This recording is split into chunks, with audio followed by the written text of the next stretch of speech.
안녕하십니까. 마음 따라 발길 따라 이사옥입니다.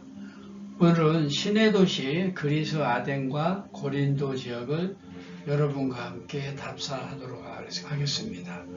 우리는 새벽 1시경 2층 침대가 2개 놓인 4인실에서 이 크루즈선을 타고 밤모섬 스칼라항을 출항하였습니다. 여기서 1박하며 다음날 오전 한 10시, 11시 가까이 항해한 끝에 아테네 피레우스항에 도착하였습니다. 우리는 도착해서 먼저 한인회장 식당에서 한식으로 식사를 하였는데 오랜만에 맛보는 정말 맛있는 한식이었습니다. 이분이 한인회장이고 여기 태극기도 이렇게 식당만에 붙어있고 그랬죠. 아주 식사를 이 집에서 우리는 잘 마칠 수가 있었습니다. 잠깐 그러면 우리는 아덴과 고린도의 역사를 잠시 살펴보도록 하겠는데요.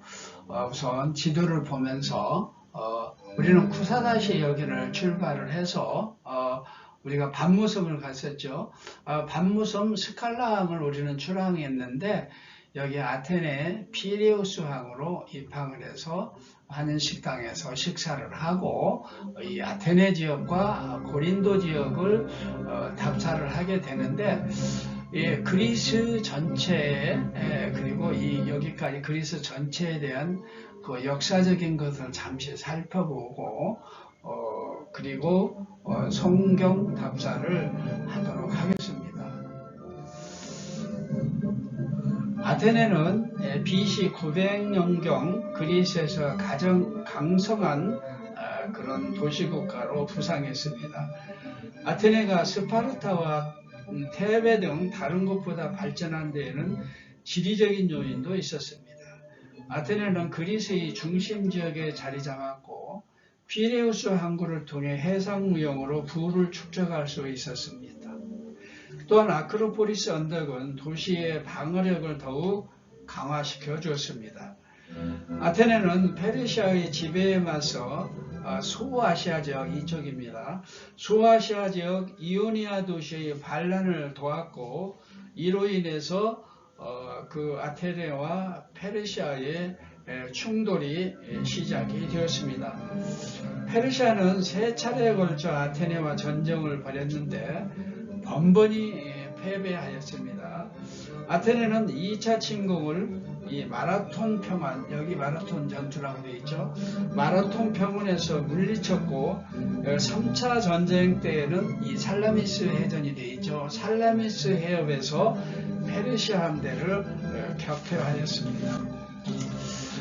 이런 이제 페르시아가 물러났는데 그 이후에 약 100년이 지난 그 뒤에 이렇게 평화롭게 잘 살고 있었는데 그 이후에 아테네와 이 스파르타 도시국가 두 도시국가가 서로 경쟁을 하면서 잘 발전되어 왔는데 이 무렵에는 전쟁을 했습니다. 서로 경쟁이 더 심화돼서 그래가지고 이거를 바로 펠로폰네소스 전쟁이라고 그러는데 정말 결국은 스파르타가 승리를 하긴 했지만 전쟁용으로 완전히 어떤 국력이 소모되어서 결국은 이 마케도니아 이쪽 지방이 마케도니아 지방인데 마케도니아의 왕국에 이 전체가 패망을 하게 되었습니다.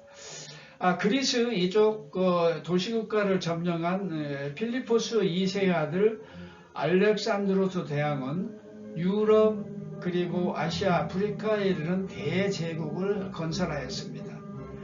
마케도니아의 알렉산드로스 대왕이 BC 323년 사망 후 분열을 거듭한 끝에 BC 167년 헬라 제국이 이제 패망하고 로마 제국의 지배에 놓이게 되었습니다.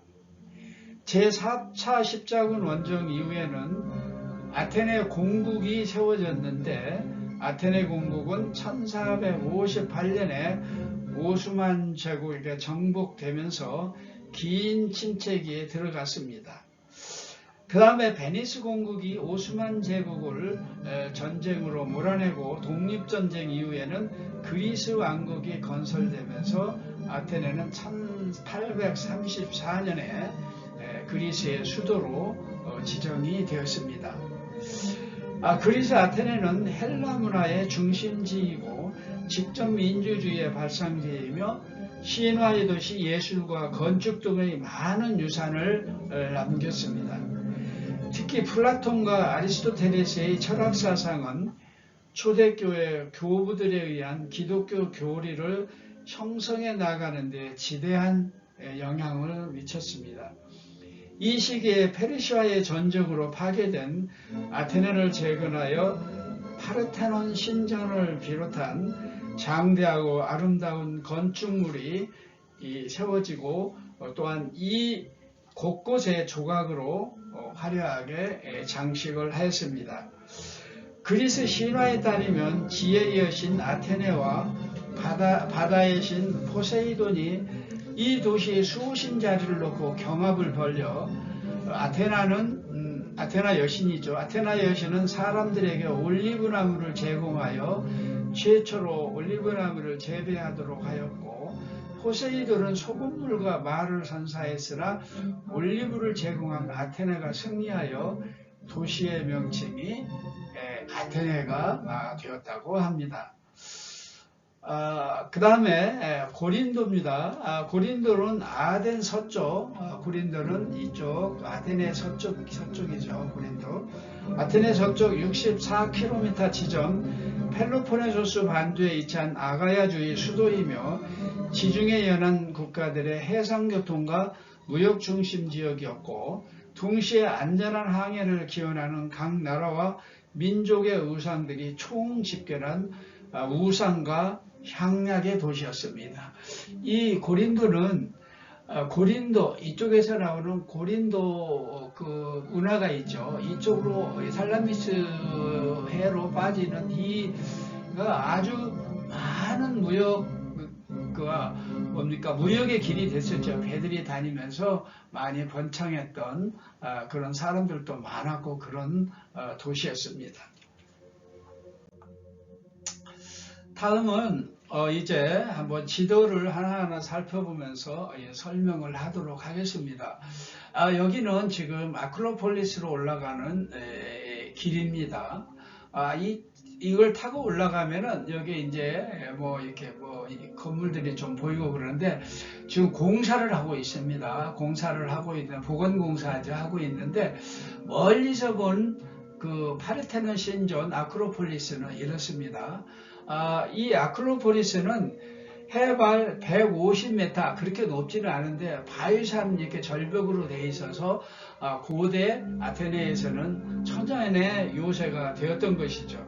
이 아크로폴리스에는 이 주신인 파르테논의 그 어떤 신전과 그 다음에 있던 니케 신전, 알렉테이온 신전, 헤로데스 아티쿠스 극장 등이 이 아크로폴리스 위에 있습니다.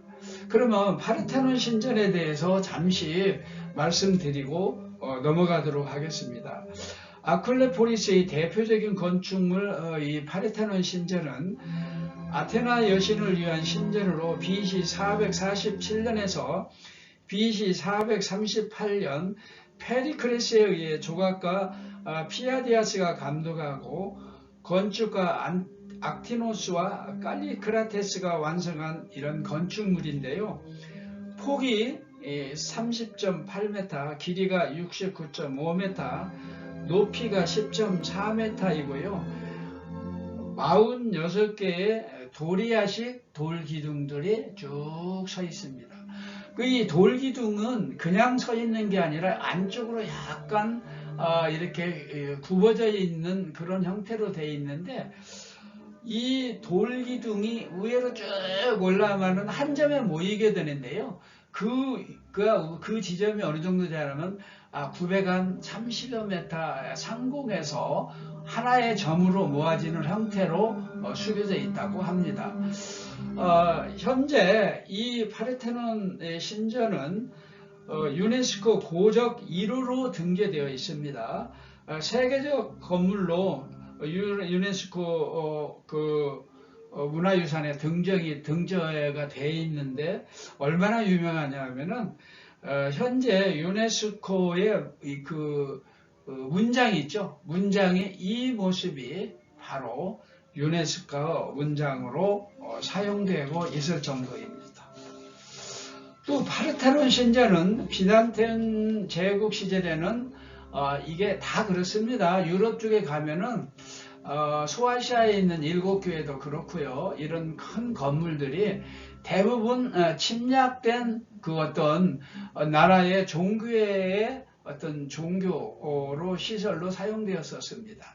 그러니까 이 파르테논 신전도 비잔틴 제국 시절에는 동방정교회로, 십자군 시대에는 카톨릭 교회로, 오스만 투르크가 점령하였을 때는 모스크로, 그리고 1687년에 그 오스만 투르크를 몰아내고 베네치아 공국이 여기를 점령할 때가 있었는데, 베네치아 공국은 여기를 공격하면서 여기가 이제 오스만 제국이 폭탄 저장고로 사용했대요. 한때 전쟁 중에는. 그래가지고 베네치아 공격에다가 포탄을 쏘았는데 그 폭발을 해가지고 지금도 가면 이 지붕 부분이 무너져 내려 있습니다. 무너져 내려 나중에 다시 한번 설명해 드릴 텐데, 그래서 이때 폐허가 되었고, 이때 많은 유물들이 영국으로 반출되었고 영국 대형박물관에 전시가 되어 있기도 합니다. 여기에는 또한 알렉션 신전도 있는데 페리클라스가 세운 건설계획 중 이게 마지막으로 지은 건물이라고 하는데, 이 건물은 고대 아테네의 신화적 영웅인 알렉테우스의 이름을 따서 명명되었다고 합니다. 색다른 평면과 외관을 갖추게 된 것은 부지가 이게 편편하지가 않았었기 때문에, 그리고 그래서 여러 가지 어떤 모양이 이렇게 제대로 이렇게 건축되지 않은 것으로 보입니다. 이 건축물의 한 모퉁이에는 6명의 여성 조각상이 이 천정을 이고 있는 어떤 그런 되어 있는데 각가진 표정으로 이 건물을 바치고 있습니다. 이 여성 조각은 세계 각국의 유명 건축물에 가보면 많은 조각품들이 있습니다. 눈여겨서 보면은. 근데 이 조각품 중에 지인품 하나는 영국에서 뛰어가 가지고 지금은 여기에 5개만 진품이 남아있고 하나는 대형 박물관에 있다고 합니다.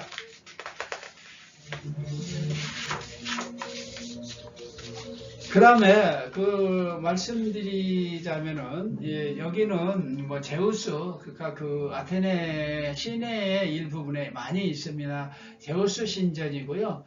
하드리아누스가 이쪽을 방문했을 때 만들었다는 하드리아누스의 문입니다. 개선문이라고 했다는데 개선문 같지는 않고 그렇습니다. 이게 아까 말씀드렸던 이 파르테논 신전이고 렉션 2개의 신전인데요. 이 부분이 있잖아요. 지금 부서져 내렸잖아요. 이 부분이 아주 유명한 조각이 있습니다. 파르테논 신전 위에 이게 보면은 그리스의 주신인 12명의 신들이 각각의 모양으로 조각되어 있습니다. 이것들이 박물관에 들어가 있는데 박물관에서 다시 한번 설명드리도록 하겠습니다. 이게 아까 말씀드렸던 여기 하나 둘 셋 넷 다섯, 하여튼 여기에 여신들이 이렇게 있는데 조각이 되어 있는데, 이 표정을 보면 각가지입니다. 머리에 이어 있어서 실제 힘이 드는 모습, 그 표정들도 보여주고 그러는데, 아깝게도 이 조각 하나가 영국으로 반출되었다고 합니다. 그리고 잠시 설명을 한번 여러분한테 드릴 게 있는데요. 그 올림푸스 산이라고 마케도니아 쪽에 보면은 올림푸스 산이 있는데 이 산이 엄청 높습니다. 우리나라 백두산보다도 훨씬 높은데요. 산 높이가 2,919m이고 아주 산이 아주 웅장합니다.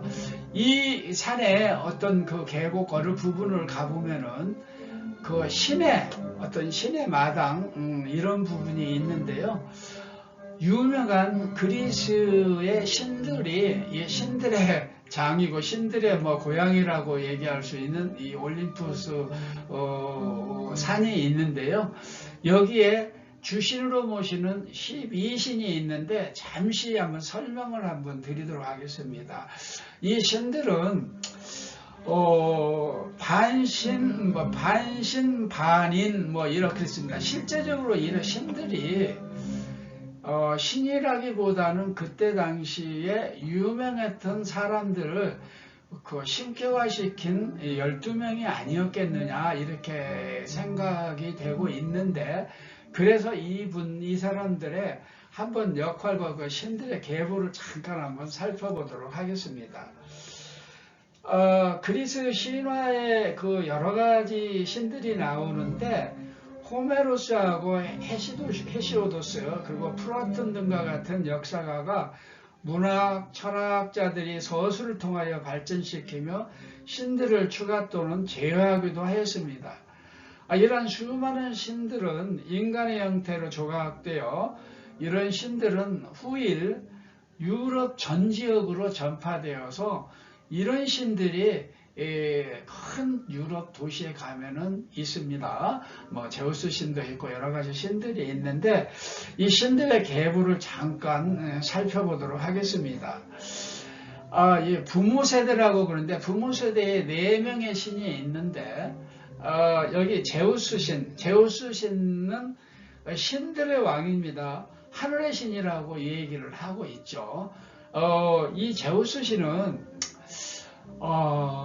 미켈란젤로의 천지창조 같은 걸 보면 이 제우스 신의 조각의 그 어떤 모양을 가지고 있는 사람과 아담이 손가락을 이렇게 마주치면서 우리 그 인간에게 사람을 만든 생명을 주셨다는 그런 모습을 표현하기도 하는데, 어쨌든 이 제우스 신들의 왕이고 하늘의 신이고 그 제우스 신의 조각을 보면은 상징물이 뭐냐면은 어떤 번개나 어떤 왕들이나 이런 사람이 가지고 있는 그런 큰 어떤 봉을 가지고 있고요.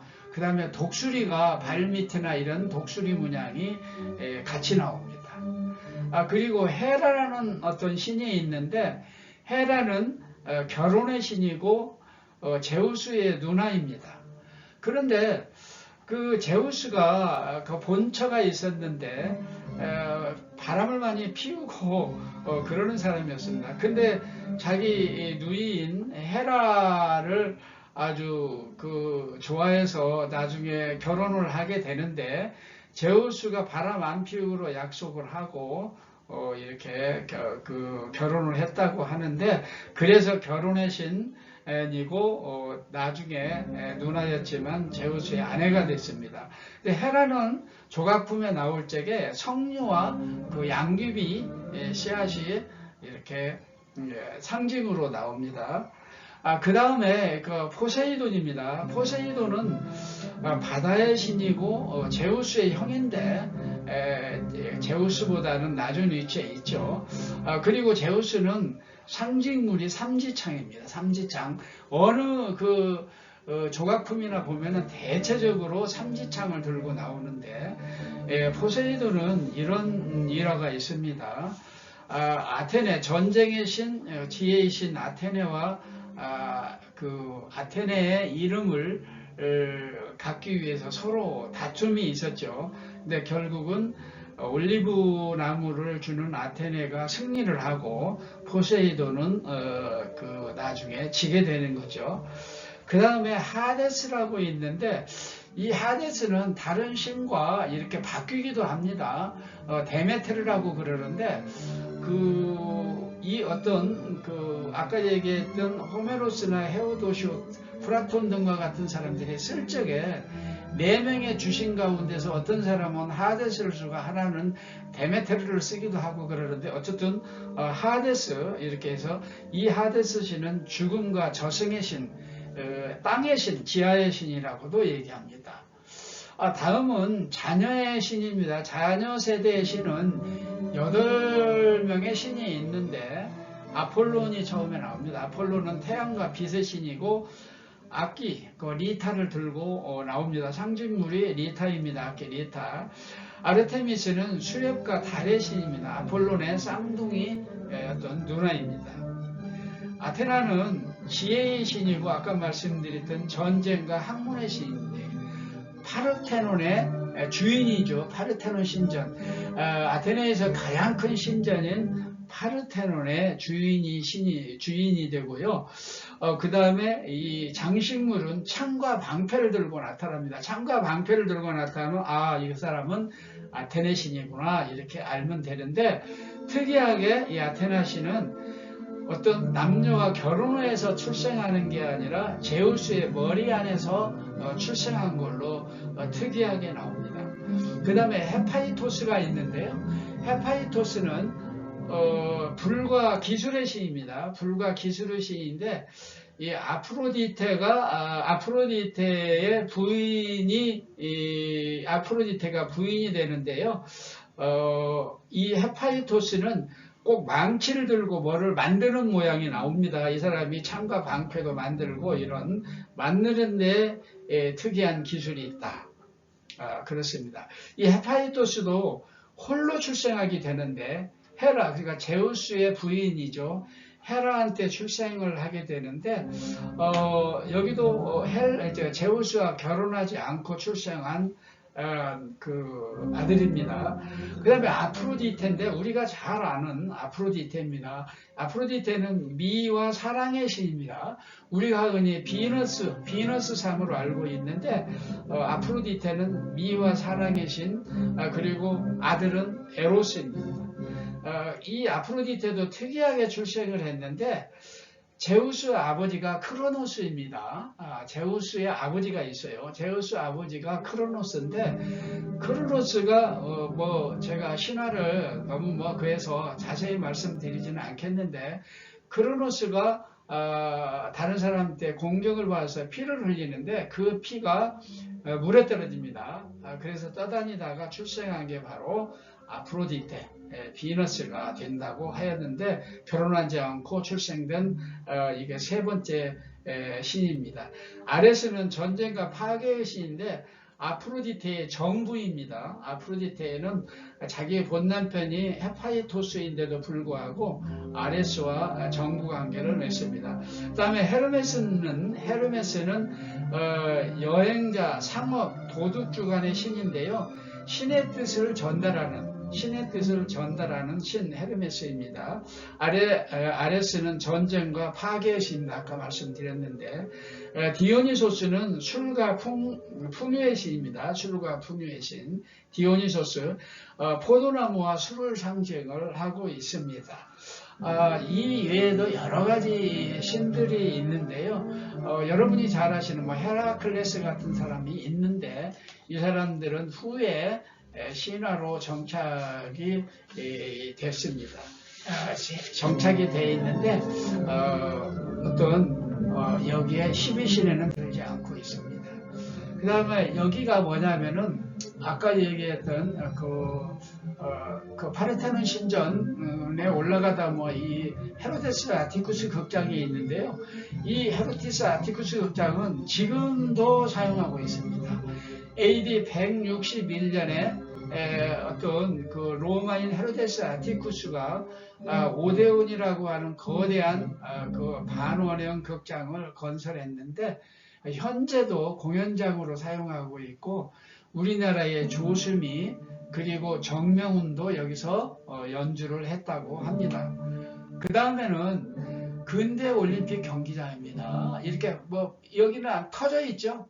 여기도 터져 저녁에 찍은 사진인데 말급형으로 되어 있습니다. 길게 전차 경기장으로도 예전에 사용을 했던 그런 모습으로 지었는데, 파나티나이코 근대올림픽 경기장인데 이 이름이요, 파나티나이코 근대올림픽 경기장입니다.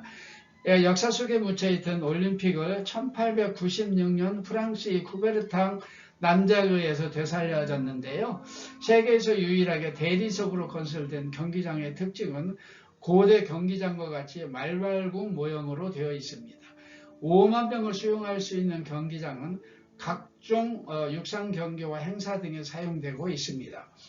2004년 28회 아테네 올림픽 당시에 개막식과 폐막식이 거행되기도 했습니다. 이곳은 마라톤의 도착 지점이기도 합니다. BC 490년 아테네를 공격한 10만 명의 페르시아군을 2만 명의 아테네군이 물리친 아까 말씀드렸던 그 마라톤 전투, 마라톤 텁에 미칩니다. 마라톤 전투의 승전물을 알리기 위해 그때는 40km였습니다. 그 길이가. 그런데 1924년 파리 올림픽부터 42.19km를 정했었는데 이 40km를 달려온 병사의 죽음을 기념하는 마라톤 경기는 지금도 올림픽의 꽃으로 여겨지고 있습니다. 그러나 이 올림픽에서 꽃이라고 하는 마라톤 경기도 이 페르시아, 이란에서 열리는 아시아 경기나 이런 경기에서는 마라톤이 없습니다. 자기의 수치로 여겨졌기 때문이죠. 페르시아가 진 마라톤 전투였기 때문에.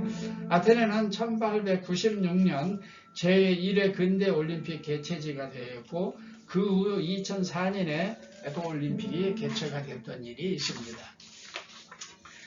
다음은 지금 그림에는 나와 있어 않지 않는데 그 펠레포네소스 반도 한쪽에 올림피아드가 있습니다. 여기 올림피아드는 고대 올림픽 발상지인데요. 세계 올림픽 그 어떤 축제가 된 이 올림픽은 고대 그리스에서 시작되었다는 우리가 잘 알고 있죠. BC 776년부터 시작되었다는 것이 정설로 되어 있는데 그 예전에 4년마다 한 번씩 열렸고 남자만 참가할 수 있었다고 합니다. 여성의 경우 관전조차도 금지되어 있었는데 경기에 참가한 모든 선수들이 발가벗은 채였다고 합니다. AD 393년 로마 제국의 데오도시우스 1세가 반기독교적 행사로 규정하고 제293회 대회를 마지막으로 고대 올림픽은 막을 내렸다고 합니다. 근데 아까 말씀드린 쿠베르탱 그 프랑스 그 사람이 근대 올림픽을 시작해서 다시 시작이 됐던 거죠. 그 다음에 고린도 아클로포리스입니다. 박물관 신전 페디멘트 신상의 조각을 잠깐 말씀드리고 넘어야 될 것 같네요. 이 페디멘트가 뭐냐면요, 어떤 건물을 보면 지붕에서 이 삼각형 부분이 있잖아요. 이런 부분을 페디멘트라고 하는데 이게 뭐냐면은 파르테논 신전에 있는 그 페디멘트입니다. 여기에 있는 그 조각들이 있는데 여기 한번 자세히 보십시오. 여기 보시면 삼지창을 들고 있는 사람이 있죠. 말을 가지고 있고 이게 바로 누구냐면은 포세이돈입니다. 물의 신이고요. 여기 방패와 창을 들고 있는 여신이 있죠. 이게 아테네입니다. 지혜의 신, 전쟁의 신 아테네인데 아테네는 이쪽에 올리브나무가 있는데요. 뒤쪽에 올리브나무가 있는데 올리브나무로 그리스인들에게 선물을 해서 환심을 사가지고 승리를 하게 된 거죠. 이 다른 편에 있는 페디멘트에 나와 있는데요.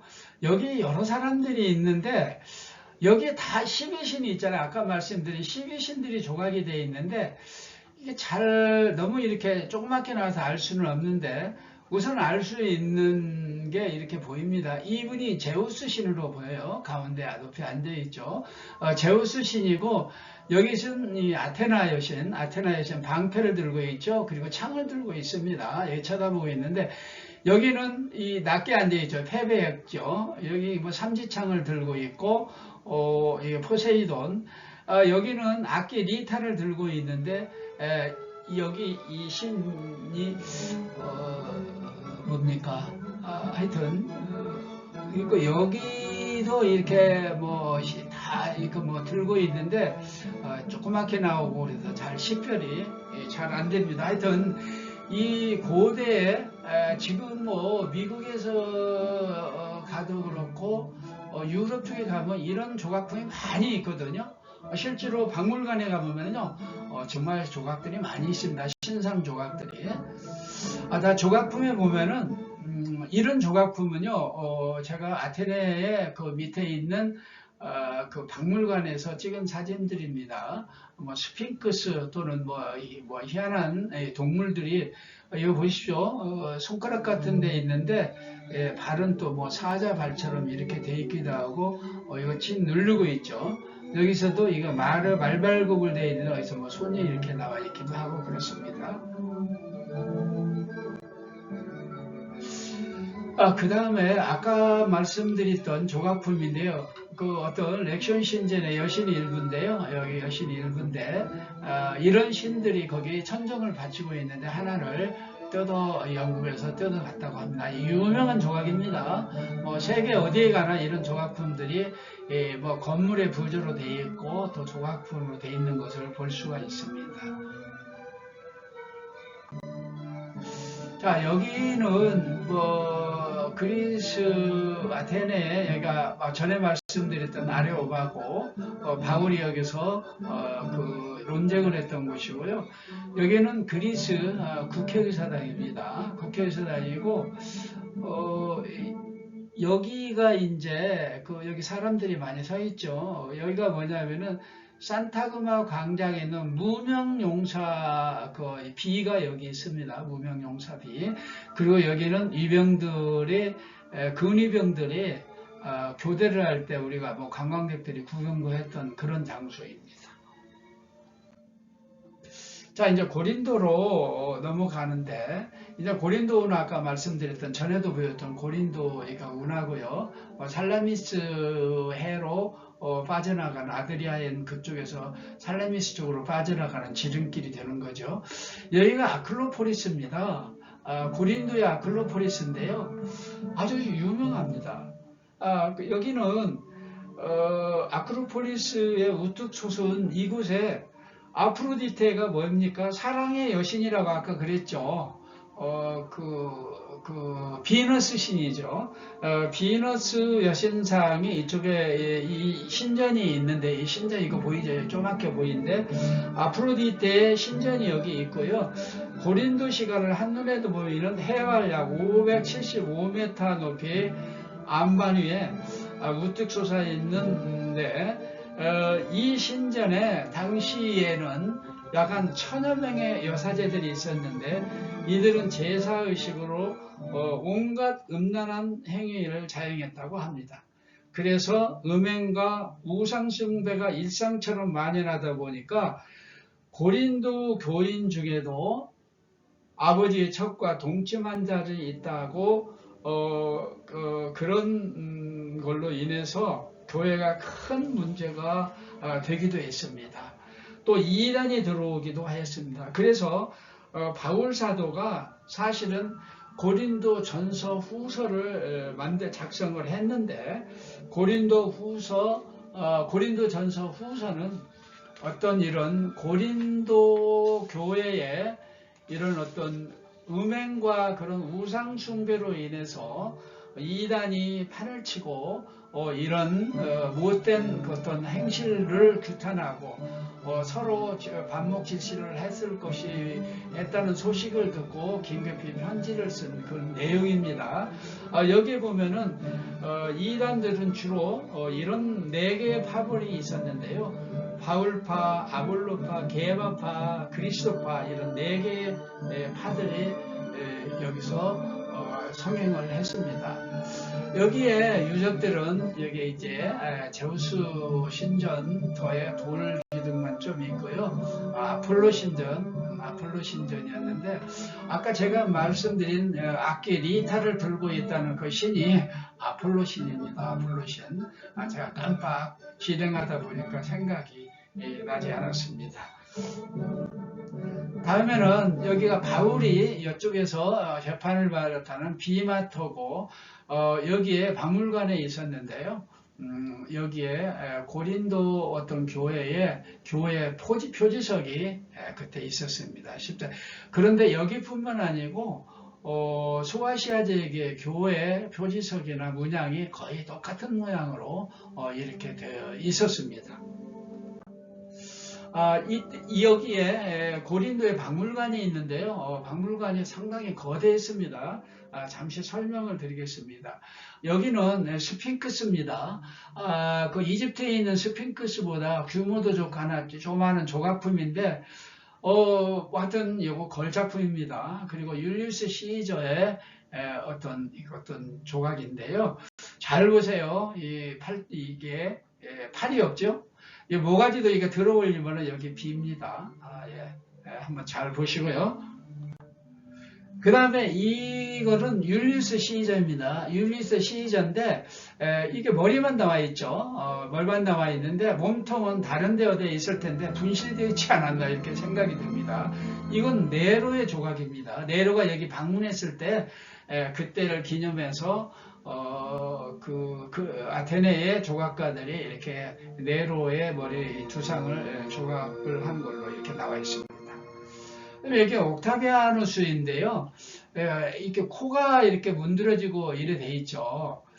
이거는 이런 조각품이 많습니다. 유럽이나 그리스 이쪽에 가면은 그때 당시에 이 조각품들도 생명력이 있다고 고대인들은 봤어요. 그래서 이 코를 부시면은 숨을 못 쉬어서 죽는다는 걸로 생각을 하고 대부분이 코를 이렇게 부셨습니다. 그리고 목을 자른 그런 조각품들도 많이 있고요. 이거는 황제의 갑주라고 합니다. 황제의 갑주. 여기 목이 빠져 있죠. 팔도 빠져 있고. 잘 보세요. 제가 좀 이따 설명을 한번 하도록 하겠습니다. 황제가 입었다는 어떤 갑주상, 갑주 모형 조각을 해놓은 건데 이런 모양으로 아주 조각도 잘 되어 있고 이렇습니다. 다음은 여러분한테 팁을 하나 보여드리는데요. 지금까지 보았던 조각품들 많이 보았죠. 여기 고대 그리스 그 조각품하고 로마 조각품을 구분하는 방법을 제가 잠깐 팁으로 말씀드릴게요. 그리스계, 그러니까 아테네에서 흔히 볼 수 있는 조각품들입니다. 이 조각품들은 조각들이 스스로 자연스럽게 이렇게 서 있습니다. 이런 조각품이 되어 있습니다. 그런데 로마의 조각품을 자세히 보면은요, 무엇인가 의지하고 있어요. 뭐 거치대, 그러니까 뭐 기둥이랄지 뭐 어떤 손잡이랄지 이런데 붙들고, 그게 왜 그러냐면요, 중심을 못 잡고 서지를 못하고 있기 때문에 이런 거치대를 만들어 세웠는데, 그리스계는 수학적으로 많이 발달했다고 그랬잖아요. 피타고라스나 뭐 그걸로 잘 계산을 해서 스스로 조각품이 서 있도록 이렇게 중력이나 이런 걸로 해서 잘 만들었다고 합니다. 그 다음에 로마 조각품은 아까 제가 잘 보라고 그랬잖아요. 몸통과 머리, 팔이 서로 구분되어 있어요. 끼었다 뺐다 할 수 있는데 왜 그렇게 되어 있느냐? 이것은 로마 사람들이 자기 이사 다니면서도 자기 그 조각품을 만들어 가지고 다녔대요. 그러면서 몸통과 그 머리, 팔들이 구분해서 가지고 다니기 좋게 그렇게 됐었고, 또 이런 그 그리스 조각가들한테 이제 조각품을 만들어 달라고 해가지고 자기 나라까지 갔다가 끼워 맞추고 하는데 편리하도록 이렇게 하기 위해서 했다는 설도 있습니다. 여하튼 이렇습니다. 참 어디 가서 유럽이나 이런 쪽에서 한번 볼 때 많은 참고가 될 줄로 압니다. 자, 이제 저희는 오늘 성경답사를 2006년 9월 19일에 이제 성경답사를 이제 마치고 소아시아와 그리스를 답사를 마치고 이렇게 그 아테네 국제공항을 출발해서 우즈베키스탄 타슈켄트를 경유해서 9일간의 여정을 마치고 인천공항에 무사히 도착해서 해산하게 되었습니다. 이것은 비행기를 타고 오는 도중에 히말라야 산맥 상동 남쪽으로 갔는지 하여튼 이런 눈 쌓인 산맥들이 보여서 한껏 촬영을 하였고요. 다음에부터는 저의 주요 방송 목표인 성경 중간기와 교회사를 마무리하는데 중점을 두고 진행을 하도록 하겠습니다. 장시간 시청해 주셔서 감사합니다. 이제 성경지역 답사는 틈 있을 때 한참 후에 하도록 하겠습니다. 다음 만날 때까지 샬롬.